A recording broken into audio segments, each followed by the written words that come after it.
Welcome everyone. यो video उहाँहरुको लागि those who want to start trading in Nepal. यो भिडियोमा I will show you a complete road map of trading in Nepal. तपाईलाई trading in share market भनेको के हो, कसरी काम गर्छ, कसरी स्टार्ट गर्ने, कति क्यापिटल चाहिन्छ, आईपीएफपीओ भरेर कसरी जीरो रिस्कमा पैसा कमाउने के पनि थाहा छैन, या भनौं ट्रेडिङ स्टार्ट गर्नु मन छ बट के गर्ने, कसरी स्टार्ट गर्ने थाहा छैन भने this video is for you. I will show you यदि म तपाईको ठाउँमा हुन्थे भने म के गर्थे। So either you are a student or कुनै पनि ब्याकग्राउन्डबाट भयो नि तपाईलाई साच्चीकै ट्रेडिङ स्टार्ट गर्नु मन छ भने this video will help you a lot. So without any delay let's get into the video. Trading भनेको buying and selling of financial assets, यानी फाइनेन्शियल एसेट्स जस्तो कि स्टक्स, बोन्ड्स, कमोडिटीज और करेन्सीजलाई बाई सेल गर्नु नै ट्रेडिङ हो। ट्रेडिङ और ट्रेडर्सको मेन गोल चाहिँ सर्ट टर्ममा share, commodity, currency buy sell गर्ने टु मेक मनी। सिम्पली सस्तोमा शेयर किन्ने र महँगोमा बेच्ने is ultimate goal. Based on market there are different types of trading like crypto trading, forex trading, commodity trading, derivatives trading, but नेपालमा crypto trading, forex trading is illegal। हामीसँग एउटा मात्रै option रहेको छ and that is stock trading। तपाईले equity या stock सुन्नु भएको छ? if not then शेयर त पक्कै सुन्नु भएको होला। शेयर भनेको ओनरशिप अफ अ कम्पनी या भनौं a part of the company. जब कसैले कुनै कम्पनीको शेयर बाइ गर्छ द्याट मिन्स त्यो मान्छेले पार्टिकुलर कम्पनीको एउटा पार्ट किनिराछ, चाहे त्यो 10 किता मात्रै किन नहोस्। यदि तपाईसँग कुनै कम्पनीको शेयर छ भने you are a part owner of that company। The idea is simple। कम्पनीहरुले आफ्नो बिजनेस एक्सपान्ड गर्न, न्यू टेक्नोलोजीमा इन्भेस्ट गर्न या अल्टिमेटली कम्पनी ग्रो गर्नलाई पैसा चाहिन्छ। फर दैट कम्पनीले बैंकबाट पनि लोन लिन सक्छ बट इन्स्टेड कम्पनीले अन्ली प्राइवेट मेम्बरसँग भएको शेयर पब्लिकलाई अफर गर्छ। यो प्रोसेसलाई आईपीओ यानी इनिशियल पब्लिक अफरिङ भनिन्छ।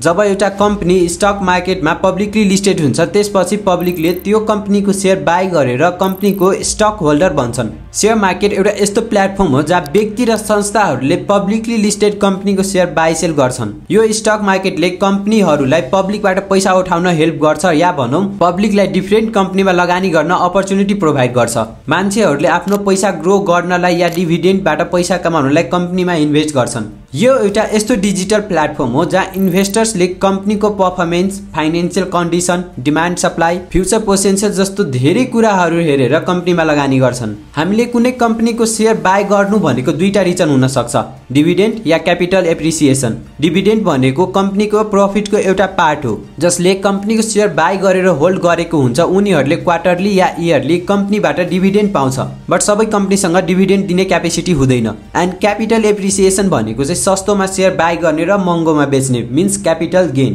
तर यहाँ बुझ्नु पर्ने कुरा के छ भने शेयर मार्केटमा इन्भेस्टमेन्ट गर्नु भनेको it's not risk free. Risk र रिवार्ड दुईटै हुन्छ। कम्पनीको performance, news, government policy, investors and traders psychology जस्तो धेरै कुराहरूले स्टकको प्राइसलाई डाइरेक्टली इफेक्ट गर्छ। ओके, शेयर मार्केट भनेको बुझ्नुभयो। नाउ शेयर मार्केट या ट्रेडिङ स्टार्ट गर्नलाई हामीसँग यी 4 वटा अकाउन्ट कम्पल्सरी हुनुपर्छ। ओके, सो फर्स्टमा बैंक अकाउन्ट। तपाईसँग कुनै पनि बैंकको एउटा खाता हुनुपर्छ। कुनै स्पेसिफिक बैंकमा नै खाता खोल्नुपर्छ भन्ने छैन, जुनसुकै बैंकमा गएर तपाई खाता खोल्न सक्नुहुन्छ। यदि तपाईसँग अलरेडी बैंक अकाउन्ट छ भने नम्बर 2 इज डिम्याट अकाउन्ट। जुन बैंकमा खाता छ त्यही बैंकमा गएर डिम्याट फर्म भर्नु पर्ने हुन्छ for demat account. Then number 3 is मेरो शेयर अकाउन्ट। मेरो शेयर अकाउन्ट्सको लागि नि सेम प्रोसेस, सेम बैंकमा गएर तपाईले मेरो शेयर फर्म भर्नु पर्ने हुन्छ। सम बैंक्समा चाहिँ डिम्याट अकाउन्ट, मेरो शेयर अकाउन्ट एकै पटकमा खोल्न मिल्छ भने सम बैंकमा मिल्दैन। So after that broker account. Broker अकाउन्टको लागि फर्स्टमा हामीले राम्रो ब्रोकर चुज गर्नुपर्ने हुन्छ किनभने धेरै स्टक ब्रोकर्सहरू छन्। कतिले कल रिसिभ गरिरा हुन्नन्, कतिले टाइममा पेमेन्ट गर्दिरा हुन्नन्, त्यस्तो प्रब्लमहरू आउने गर्छ। सो सकेसम्म तपाईको नजिकमा कुनै ब्रोकर छ या तपाईको कन्ट्याक्टमा कुनै ब्रोकर छ भने त्यस्तो ठाउँमा ब्रोकर अकाउन्ट खोलेको राम्रो। यदि छैन भने अरु कुनै ब्रोकरमा हेर्न सक्नुहुन्छ but I will suggest you 42 यानी Sunny securities yeah 35। Now let's understand कुन अकाउन्ट्सको काम के हो त। फर्स्टमा बैंक अकाउन्ट। बैंक अकाउन्टको काम चाहिँ पैसाको कारोबार। यदि तपाईलाई कुनै शेयर बाइ गर्नु छ भने फर्स्टमा तपाईको बैंक अकाउन्टमा पैसा हुनुपर्छ। त्यो पैसा चाहिँ ब्रोकरकोमा ट्रान्सफर गरिन्छ and after that we can buy share. र तपाईले कुनै शेयर बेच्नु भयो भने त्यो पैसा चाहिँ तपाईको बैंक अकाउन्टमा आउँछ। And after that demat account. Demat अकाउन्टको काम चाहिँ तपाईले किनेको शेयर डिजिटली स्टोर गर्ने काम। तपाईले किनेको शेयर बैंकमा स्टोर हुँदैन, डिम्याट अकाउन्टमा स्टोर भएर बस्छ। बट त्यो हामीले डिम्याट अकाउन्टमा हेर्न मिल्दैन, मेरो शेयरमा चाहिँ हामीले हेर्न मिल्छ। एन्ड आफ्टर दैट मेरो शेयरबाट चाहिँ हामी आईपीओ भरिन्छ, त्यसपछि शेयर ट्रान्सफर गर्नलाई हामी मेरो शेयर अकाउन्ट युज गर्ने गर्छौं। And last broker account. Broker अकाउन्टबाट चाहिँ हामी शेयर बाइ सेल गर्ने गर्छौं। शेयर मार्केटबाट पैसा कमाउने तरिका दुईटा छ, primary market and secondary market. Primary market जसमा हामी आइपिओ र एफपिओ भरेर we can earn money. Simply यसमा के हुन्छ भने टाइम टाइममा डिफ्रेन्ट कम्पनीहरूको आइपिओ खुलिरहेको हुन्छ। मोस्ट अफ द कम्पनीले चाहिँ फेस भ्यालु यानी 100 रुपियाँ पर किताको दरले आइपिओ निष्कासन गर्छन्। मिनिमम पनि 10 किता अप्लाई गर्नुपर्ने हुन्छ। सो 10 into 100 गर्दा 1000 हामीले इन्भेस्ट गर्नुपर्छ। हामीले मेरो शेयरबाट आइपिओ भरिन्छ भन्ने तपाईले आइपिओ पर्यो भने ठिक छ, परेन भने चाहिँ तपाईको पैसा फिर्ता आउँछ। आइपिओ अप्लाई गर्नलाई फर्स्टमा तपाईसँग 3वटा एकाउन्ट्स चाहिँ हुनै पर्छ, bank account, demat account and मेरो शेयर एकाउन्ट। यति भइसकेपछि मात्रै तपाई आइपिओ अप्लाई गर्न सक्नुहुन्छ। मोस्ट अफ द आइपिओहरू ओभर सब्स्क्राइब हुने गर्छ। सो तपाईले जति धेरै आइपिओ भर्नुहुन्छ, जति धेरै एकाउन्टबाट भर्नुहुन्छ, त्यति नै पर्ने पोसिबिलिटी धेरै हुन्छ। सो सकेसम्म तपाई आफ्नो फ्यामिलीहरू जति छ सबैको एकाउन्ट्स खोलेर राख्नु होला। सबैको एकाउन्टबाट आइपिओ भर्दा पर्ने पोसिबिलिटी चाहिँ अलि धेरै हुन्छ। So nothing much, primary market भनेको depends on your luck. Just हामीले आइपिओ एफपिओ भरिन्छ र आइपिओमा इन्भेस्ट गरेको पैसा यदि हामीलाई पर्यो भने ठिक छ, परेन भने चाहिँ त्यो पैसा फिर्ता आउँछ। And after that secondary market. फर्स्टमा हामीले जुन प्राइमरी मार्केटको कुरा गर्यो त्यो भनेको चाहिँ रिस्क फ्री मार्केट हो। एन्ड यो सेकेन्डरी मार्केटमा चाहिँ रिस्क र रिवार्ड दुईटै हुन्छ। यसमा पनि 2 डिफ्रेन्ट वेज छ to make money, investing and trading. इन्भेस्टिङमा चाहिँ फन्डामेन्टल एनालाइसिसको बेसिसमा स्टक बाई सेल गरिन्छ। फन्डामेन्टल एनालाइसिस भनेको कुनै कम्पनीको आर्थिक स्थिति यानी कम्पनीको financial health, business model, income, management अनि फ्युचर ग्रोथलाई एनालाइज गर्ने एउटा प्रोसेस हो। फन्डामेन्टल एनालाइसिसले कुनै पनि इन्भेस्टर्सलाई स्टक अथवा कम्पनीको market price under valued, over valued or fair प्राइसमा छ भन्ने कुरा बुझ्न हेल्प गर्छ।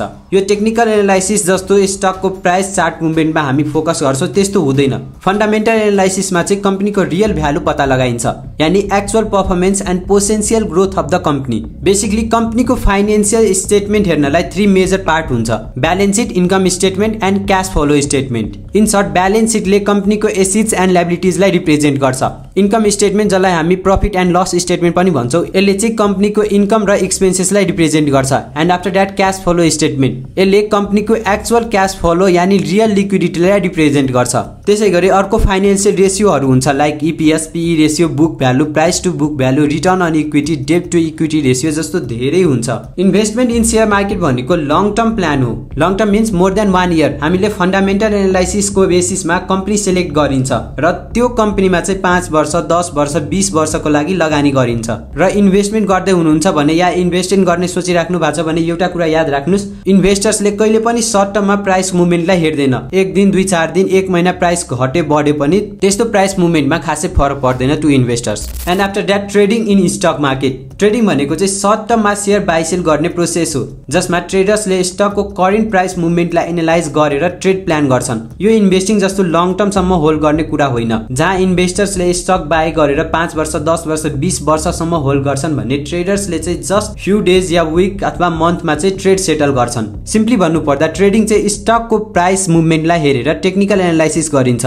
र त्यो टेक्निकल एनालाइसिसको बेसिसमा short term share buy sell गरिन्छ। There are different types of stock trading like intraday trading, swing trading, positional trading, scalping. नेपालमा चाहिँ इन्ट्राडे छैन र स्क्याल्पिङ छैन। सो स्विङ ट्रेडिङ गर्दा हामी स्टकलाई 2-3 दिनदेखि लिएर हप्तौसम्म होल्ड गर्छौँ। नेप्सेमा मोर देन 80% ले चाहिँ स्विङ ट्रेडिङ नै गर्छन्। यसमा मेन फोकस चाहिँ टेक्निकल एनालाइसिसमा हुन्छ बट अलिअलि फन्डामेन्टल पनि बुझ्नुपर्ने हुन्छ।